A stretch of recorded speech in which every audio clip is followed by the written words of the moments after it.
Ginoo ng isa, narito ang tanong, kung ikaw ang hihirangin Ginoo ng wika 2025, paano mo hikayatin ang paggamit ng wikang Katutubo at wikang Pilipino sa kapwa mag-aalala ng kabataan? Ulit, kung ikaw ang hihirangin Ginoo ng wika 2025, paano mo hikayatin ang paggamit ng wikang Katutubo at wikang Pilipino sa iyong kapwa mag-aalala ng kabataan?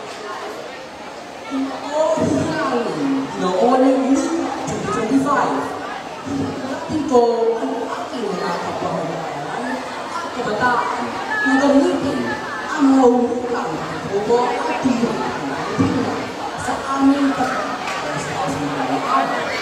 At hindi lang gamitin ang wikang Pilipino sa mga sinikulang aling palipunan, values education at Filipino. Bagus, gamitin ito sa araw-araw upang pangaliman at mapayaman.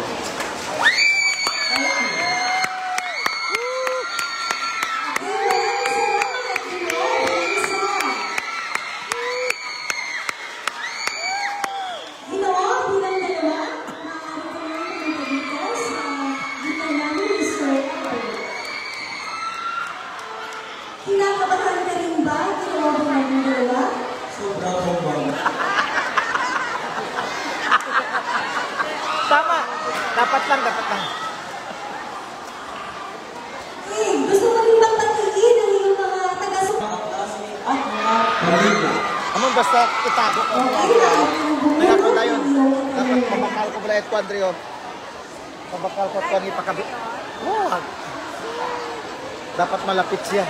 Mamo dyan ka daga. Narito yung tanong, bakit ikaw ang dapat na hirangin Ginoo ng wika 2025? Ulit, bakit ikaw ang dapat na hirangin Ginoo ng wika 2025? Ako ay dapat na hirangin Ginoo ng buwan ng wika 2025. Marahil naniniwala ako na dala-dala ko ang malasakit para sa ating wika at sa ating bayan. Higit pa sa titulo ng makakamit ko sa patimpalang na ito ay nais kong maging boses na nagpapaalala sa lahat na ang paggamit ng sariling wika ay pagmamahal din sa ating bayan at sa ating lahi. Mabuhay ang Pilipino! Maraming salamat! Mabuhay! Maraming salamat! Ginawang pinagdalawa. Dumako na tayo ngayon sa Ginawang bilang tatlo. Ginawang bilang tatlo, sino ba ang nagkudyang sa iyo na sumali sa patimpalak nito? Ang mga nagikayat sa akin na sumali sa patimpalak na ito ay unang-una yung mga guro ko, yung mga kaibigan ko at ang ating pamilya.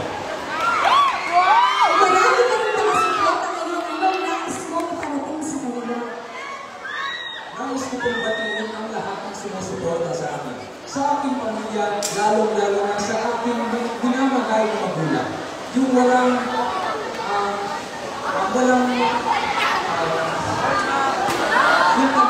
sasawang pagsuporta nila sa akin. Yung mga mag-aaral dyan, yung mga kaibigan ko, at sa mga guro ay tumulong sa akin. Dahil sa tulong ito, maaari ka rin bumuno ng iyong katulungan. Hindi ka rin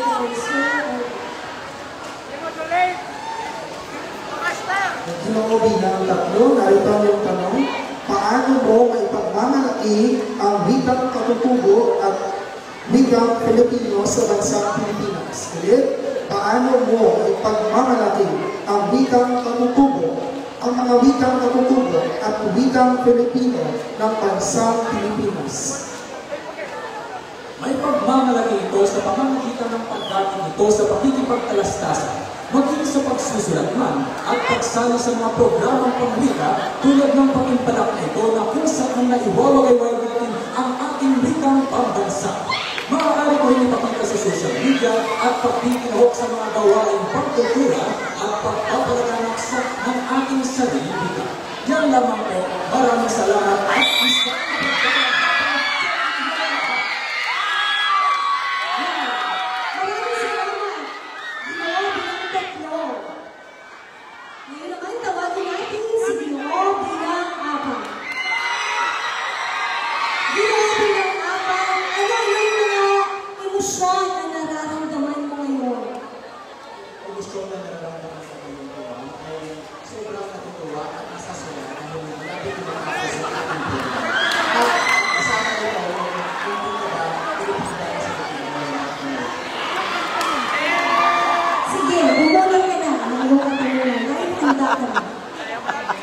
Okay, quick, sagat.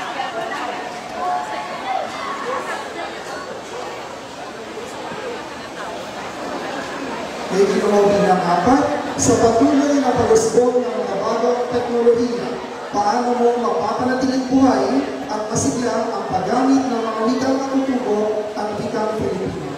Muli, sa patuloy na pag-usbong at paglagana ng mga bagong teknolohiya, paano mo mapapanatiling buhay at masigla ang paggamit ng mga wikang katutubo at wikang Filipino. Pagpapanatili ko itong buhay gamit ang kabuluhan ng magagawang teknolohiya, gaya ng paggawa ng mga online at educational content na gamit ang ating sarili. Higit pa rito, kung gagamitin natin ang Filipino sa digital na mundo, masisiguro natin mananatili itong buhay, makabuluhan at kapakipakinabang para sa susunod na henerasyon. Magkakapit nga, salamat!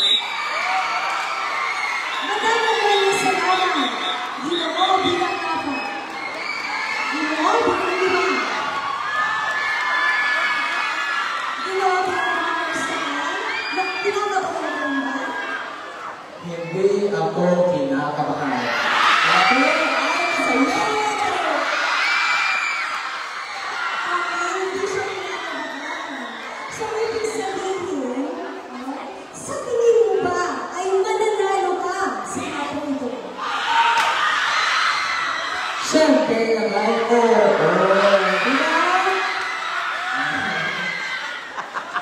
Bumunod ka na rin yung kasagutan.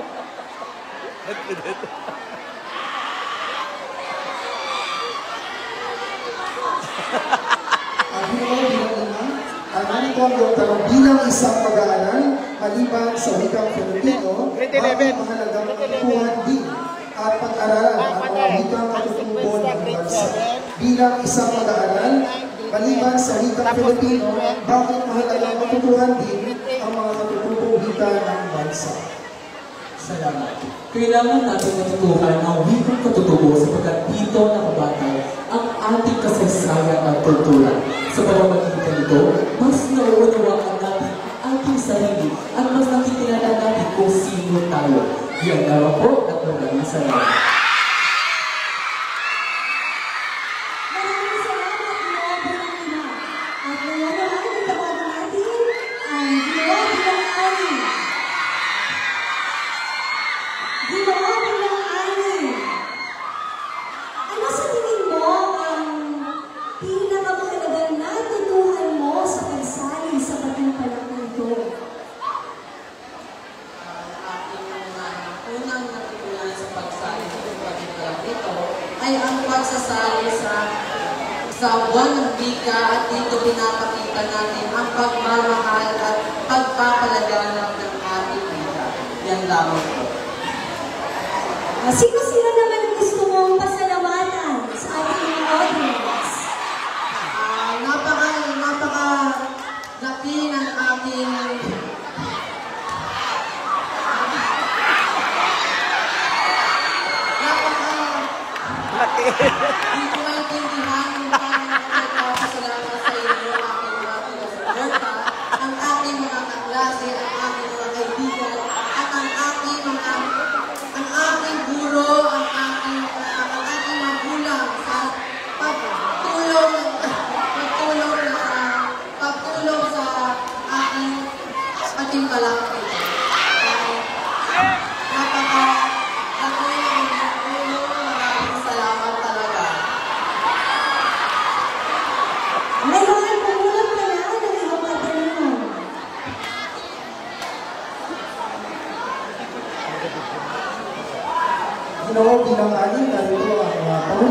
Sa iyong palagay, ano ang papel ng wikang katutubo sa paghubog ng wikang Pilipino? Sa iyong palagay, ano ang papel ng wikang katutubo sa paghubog ng wikang Pilipino?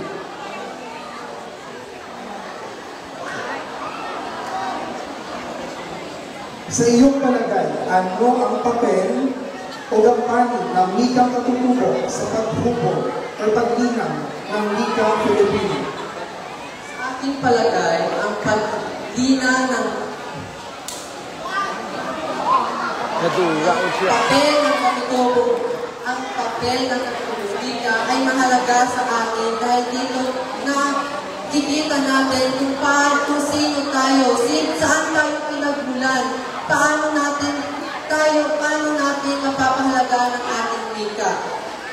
Ngayon ay inaangkihan ko ang aking mga mag-aaral na gamitin ang katutubo. Maraming salamat po. Maraming salamat, Ginoo Bilang-anin. Muli palakpakan natin ang ating aning na mauhusay na mga Ginoo at Butihanong wika sa kanilang mga makapulumang kasagutan. Yes, tama ka dyan, Ma'am Joy. Patuloy lamang ng ating mga Ginoo at yan ang wika ay mahusay, hindi lamang sa pagsagot o sa tiwala sa sarili. Patuloy naman ito na ang ating paralan ng Capiz National High School ay mga mag-aaral ng mga mahusay. Hindi lang mga magaganda, no?